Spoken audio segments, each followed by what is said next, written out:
I was asked if I would introduce what we're doing today. We're going to have reflections from our white privilege class. And along the way, Dave Tickle Sr. had a really good idea that before we went too far, we might want to actually define or give a definition of what white privilege is. Thank you. Good idea. You're welcome. Yeah, you do good work. Sometimes. We're going to start out with the scripture. It's the one that you'll find in your bulletin from Jeremiah in the 9th chapter. You can read along with me if you would like.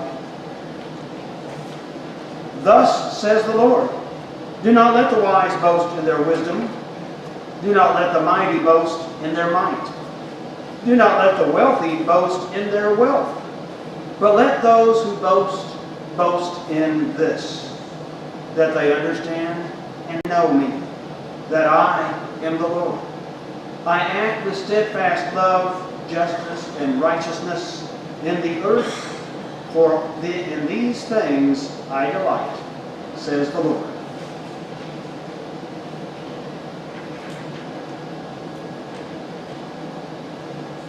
You may remember that a couple years ago when the United Church of Christ held their General Synod and the Christian Church Disciples of Christ, of which were both denominations, held their General Assembly, they passed some resolutions overwhelmingly.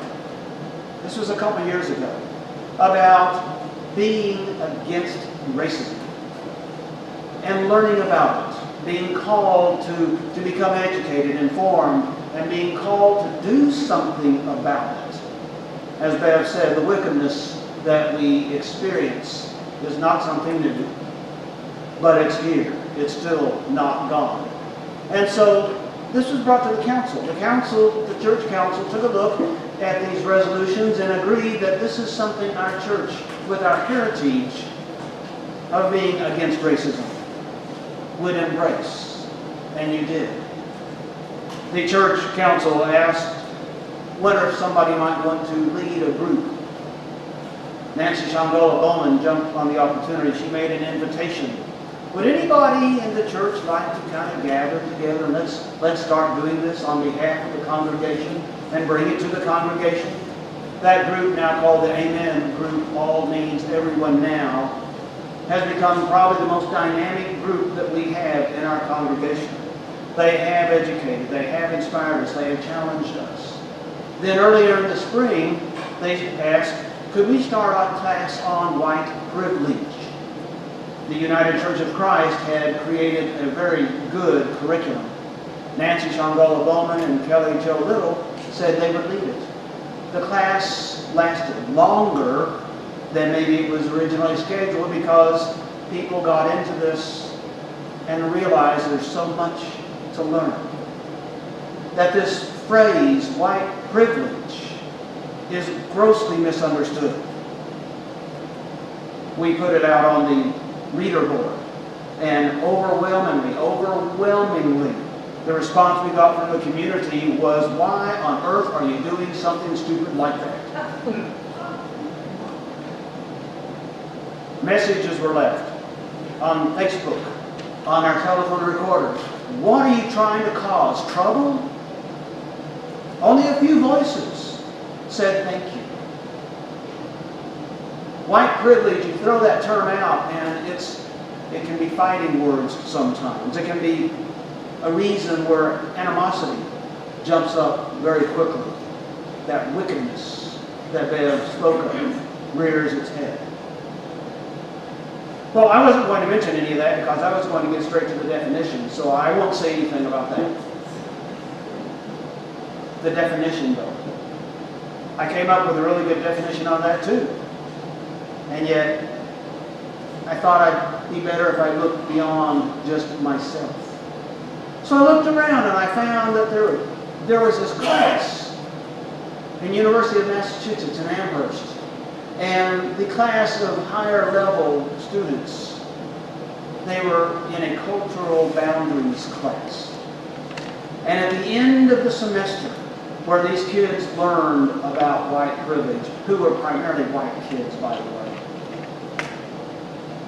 They were challenged. Let's make a definition. Let me read what they came up with, what white privilege is. You may have your own definition, but this does a pretty good job. White privilege is a set of advantages and or immunities that white people benefit from on a daily basis beyond those common to all others. White privilege can exist without white people's conscious knowledge of its presence, and it helps to maintain the racial hierarchy in this country. The biggest problem with white privilege is the invisibility it maintains to those who benefit from it most. The inability to recognize that many of the advantages whites hold are a direct result of the disadvantages of other people contributes to the unwillingness of white people, even those who are not overly racist, to recognize their part in maintaining and benefiting from white supremacy. White privilege is about not having to worry about being followed in a department store while shopping. It's about that your clothes, it's about thinking about that your clothes, manner of speech, and behavior in general are racially neutral, when in fact they are white. It's seeing your image on television daily and knowing that you're being represented. It's people assuming that you lead a constructive life free from crime and off welfare. It's about not having to assume your daily interactions with people have racial overtones. White privilege is having the freedom and luxury to fight racism one day and ignore it the next. White privilege exists on an individual, cultural, and institutional level. I think these students learned a lot during their time. We're going to learn a lot today, very possibly, I think, because we have 4 people who have attended this class, and they're going to give their reflection. 4 minutes, maybe 5 minutes each. That's what they've been asked to do, which is really a monumental challenge.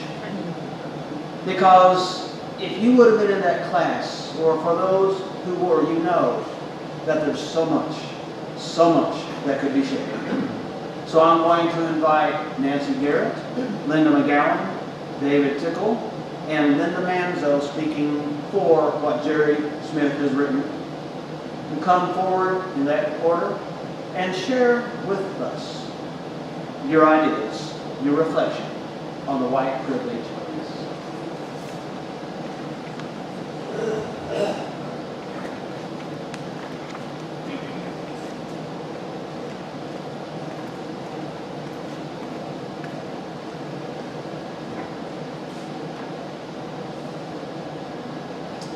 I grew up in Texas, the South. I have seen and known white privilege. One example comes from the little town in East Texas where my parents grew up, and we often visited my grandparents. It had a large sign across the main street that said, "Greenville, Texas, the blackest land, the whitest people." I Googled this sign and read an article in which the history of the sign was traced back to a town booster in the early 1900s who was promoting Greenville for its rich soil to the lucrative cotton business. The whitest people part of the interview said referred to good or pure people, not about racism. In the 1960s, with encouragement by then Governor John Connally, the sign was taken down for repairs and never put back up.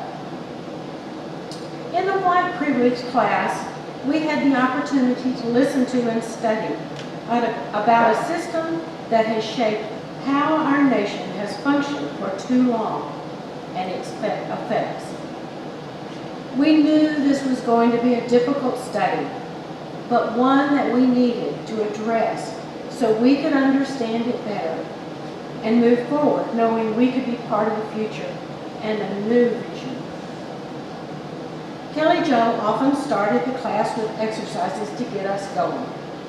We had to get up out of our chairs, often begrudgingly, and stand in a circle.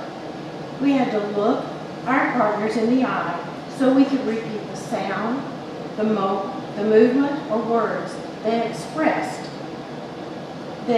to us as part of this exercise. It was fun. It was often embarrassing. We messed up and we laughed. But it created trust and opened us up for honest discussion, knowing embarrassment was okay and we were safe. Many members of the class shared their experiences and understandings of white privilege. It was interesting to hear so many different stories just in that small class. We saw several great videos addressing white privilege and its scope and effect on all of us. The videos gave us a glimpse of how wide the conversation is on this subject.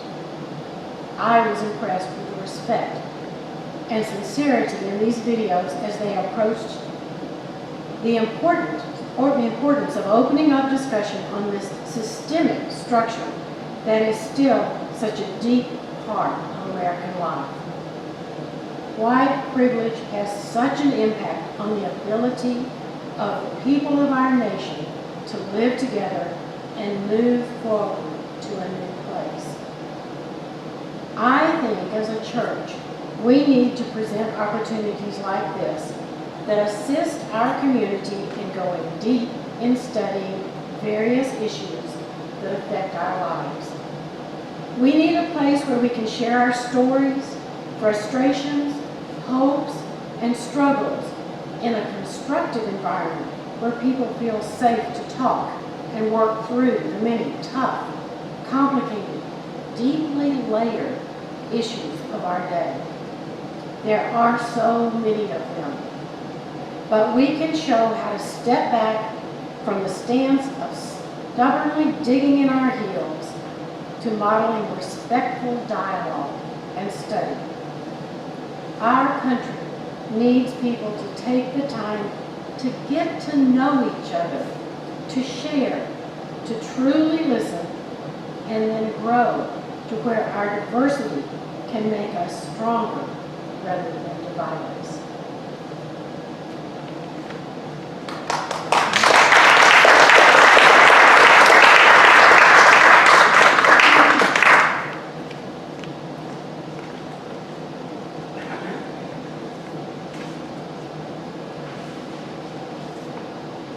In reflecting on the white privilege class, one of the things that often struck me was being uncomfortable. And I relayed to the class the story of when I was 16, I went to visit a friend in Bedford-Stuyvesant. And I was the only white person I saw the whole weekend. And that feeling of, and they were very welcoming by the way, but the feeling of uncomfortableness and not knowing exactly how to feel stuck with me to this day. I think that being in a world where we talk about where there is a real difference in how you're treated all the time, where people follow you in a store, or like my friend Chris at work, follow you into the police, follow you into your driveway to ask you what you're doing in this neighborhood at his own house, where you get insufficient medical treatment, less schooling because you're often in a district that does not have funds of their electricity, and where you're many times more likely to end up in jail. It's just unacceptable. With what's happened this week, we can no longer stand and watch, but we need to take action, and we need to stand with our brothers and sisters against hate. Inaction is hate. Thank you.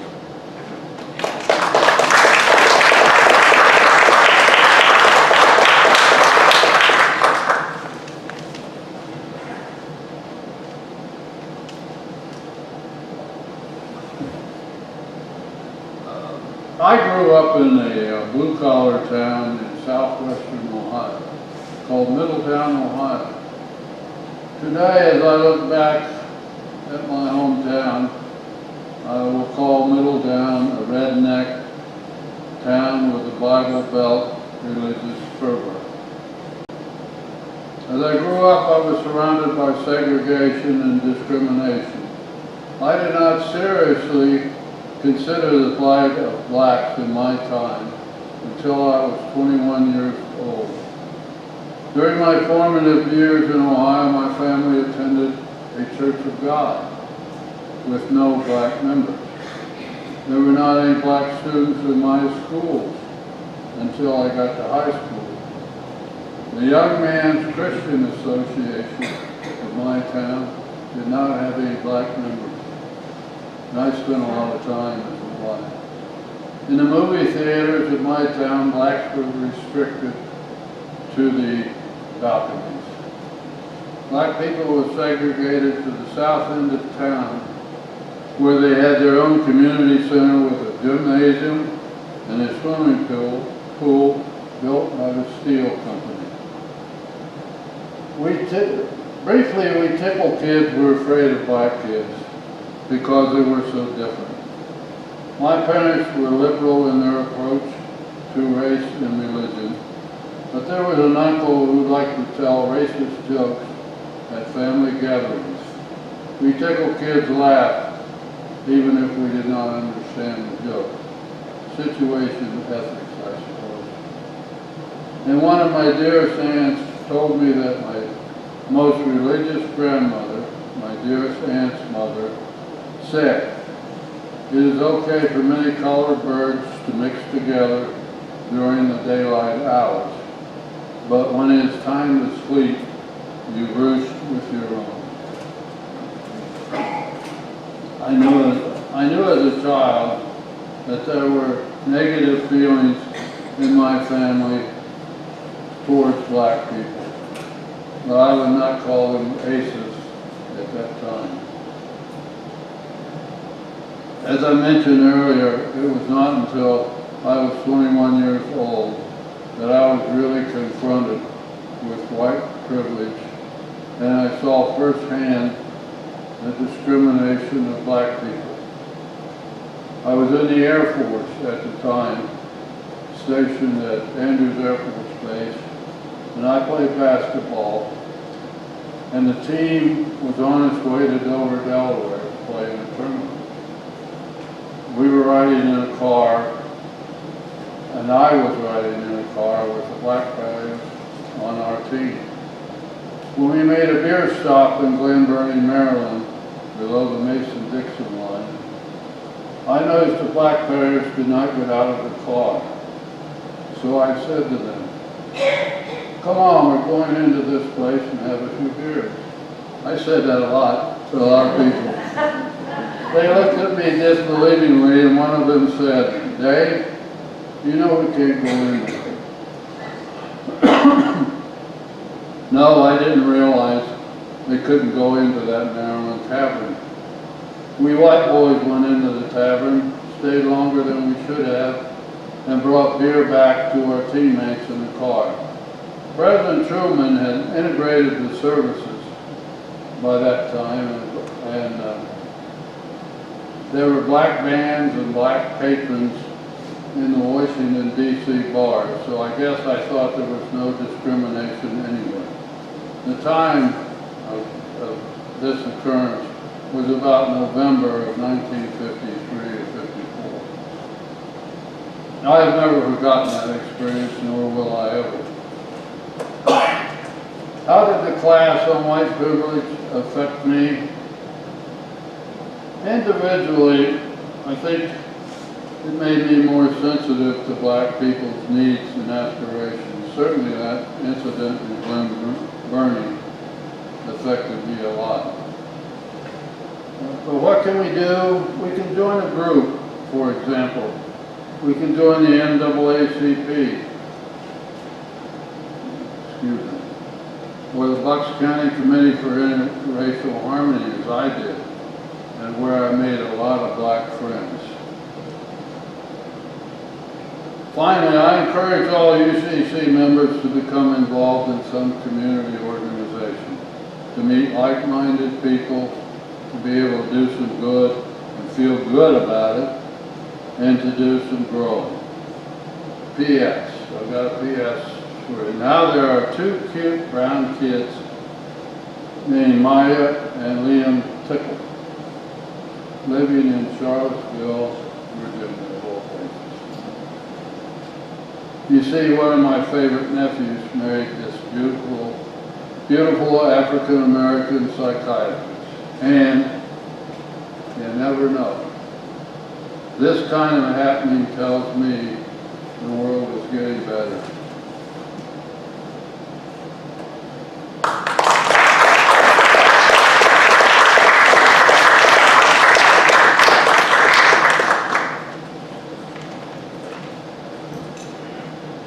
Jerry Smith, would you like to roll up here? Bob, would you bring Jerry up? Since this is Jerry's statement, I think he should have to stand up here with me.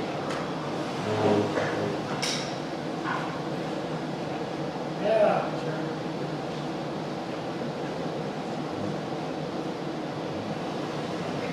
When I talked to Jerry a couple weeks ago, he dictated what he wanted to say, and I took it down, and this is Jerry's statement on his experience in the white privilege class. Jerry said, "I very much understand how white people are so entitled. The class taught me to understand this for the first time, and how white people in America finally understand the plight of black people, and how hard it is for black people in this nation. I myself am not prejudiced because both my parents taught me how to be respectful and to love my fellow man. People at UCC taught me how to love and respect all people. The class was very informative and taught me how to better understand the world."